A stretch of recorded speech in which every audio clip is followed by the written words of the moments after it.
శ్రీ ఏవళంబి నామ సంవత్సర ఉత్తరాయణ గ్రీష్మరుతో జ్యేష్ఠమాస శుక్లపక్ష ప్రథమ ఈరోజు శుక్లపక్ష ఇప్పుడు ప్రస్తుతానికి పౌర్ణమి గడియలు ఉన్నాయి.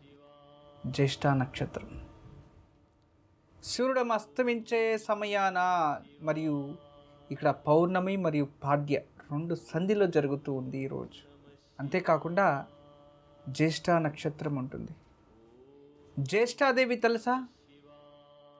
దారిద్ర్య మహాలక్ష్మికి విరుద్ధం, ఐశ్వర్యానికి ఏంటి విరుద్ధము?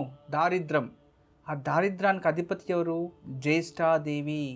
అలాంటి జ్యేష్ఠాలక్ష్మి ఇంట్లో ఉండి డబ్బులన్నీ ఆగిపోయి లేదు ఏదో దరిద్రమై వచ్చిందంతా వెళ్ళిపోతూ ఉంటే ఆ జ్యేష్ఠాదేవి వ్రతాన్ని అంటే ఆ జ్యేష్ఠాదేవి దూరం అవ్వడానికి ఈరోజు ఒక మంచి యోగక్షేమం తప్పకుండా ఎదురు చూడాలి.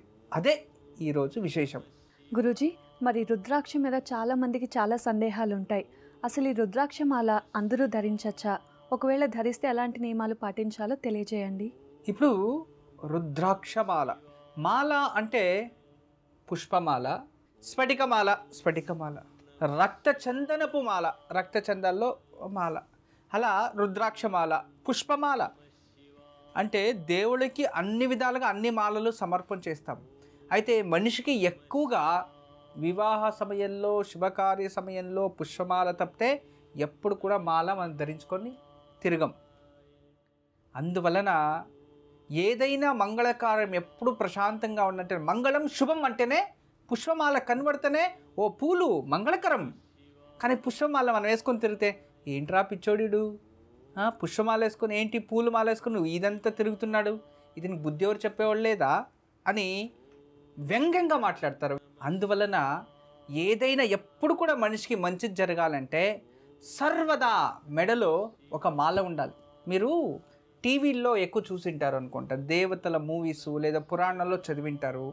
ఎప్పుడు కూడా నారద మహర్షి పూలమాల లేకుండా ఎక్కడ ఉండడు, ఎప్పుడు పూలమాల ఉంటుంది నారద మహర్షి. అంటే అతనికి ఎక్కడ మంగళమే అని. మహాలక్ష్మి అమ్మవారు ఎప్పుడు మెడలో స్వయం అలంకృత అంటే ఉదయం అలంకరణ చేసేటప్పుడే మాల వేసుకుంటారు. అలా అందరూ కూడా దేవతలు మనుషులు కూడా మాల వేసుకొని తిరుగుతూ ఉంటారు, చేతిలో మాల కట్టుకో ఉంటారు. ఇలా ఉంటాయి. మీరు పురాణాల పుస్తకాల్లో చదవాలి, వాళ్ళ అలంకార విధానాల గురించి చదివితే అప్పుడు మనకు తెలుస్తుంది. కానీ ఏదో టీవీలో లేదు విగ్రహాలు చూసో లేదు ఏదో మనం అనుకోండి అనుకుంటే అది తప్పు. అందువలన దయచేసి ప్రతి ఒక్కరూ కూడా ఏదైనా ఒక మాల ఎప్పుడు కంఠంలో ఉండడం చేసుకోండి.